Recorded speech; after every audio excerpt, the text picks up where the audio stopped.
Est-ce qu'à vue d'œil, les consommateurs, c'est quoi les tips pour essayer de reconnaître une bonne huile de palme? Il y a la couleur, une bonne huile de palme, est-ce comme celle que vous avez devant vous? Est-ce qu'on dit que c'est la tête d'huile là, ou bien? Non, pas forcément. C'est que ce soit la tête comme on le dit ou bien la partie la plus lourde qu'on appelle le fond. Les deux peuvent être de bonne qualité ou de mauvaise qualité. Donc comme je disais, il y a la couleur. Une huile de moindre qualité est terne, elle n'est pas rouge, comme on dit, huile rouge. On cherche l'huile qui brille. Disons. Donc il y a ça. Il y a la texture, ça ne colle pas entre les mains. Ça ne colle pas. Et combien de temps on va te laisser toucher son huile? Oui, on le fait. Okay. Oui, beaucoup. Et puis, il y a l'odeur. J'allais arriver sur la partie de l'odeur, parce qu'il y a la bonne odeur, c'est un peu compliqué quand on n'est pas, on va dire, un professionnel du domaine. Oui, c'est vrai, mais les mamans réussissent à le faire, à faire cette différence-là. Nous, on apprend alors comment? Donc, une bonne huile de palme, ça a une odeur de noix de palme. Okay. Donc, il n'y a pas cette arrière-odeur qui sent la pourriture. Oui, donc quand vous ouvrez et que vous humez, ça vous rappelle directement les noix de palme. Exactement.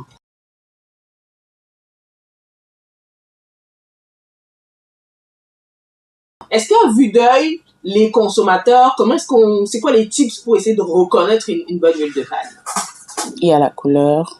Une bonne huile de palme, est-ce comme celle que vous avez devant vous? Est-ce qu'on dit que c'est la tête d'huile là, ou bien? Non, pas forcément. C'est que ce soit la tête comme on le dit ou bien la partie la plus lourde qu'on appelle le fond. Les deux peuvent être de bonne qualité ou de mauvaise qualité.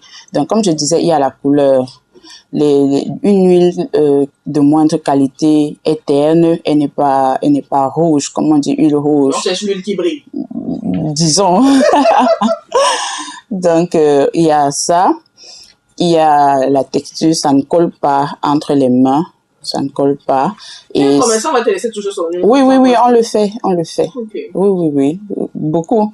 Et puis, il y a l'odeur. J'allais arriver sur la partie de l'odeur, parce qu'il y a la bonne odeur, c'est un peu compliqué quand on n'est pas, on va dire, un professionnel du domaine. Oui, c'est vrai, mais les mamans réussissent à le faire, à faire cette différence-là. Nous, on apprend alors comment? Donc, une bonne huile de palme, ça a une odeur de noix de palme. Okay. Donc, il n'y a pas cette arrière-odeur qui sent la pourriture. Oui, donc quand vous ouvrez et que vous humez, ça vous rappelle directement les noix de palme. Exactement.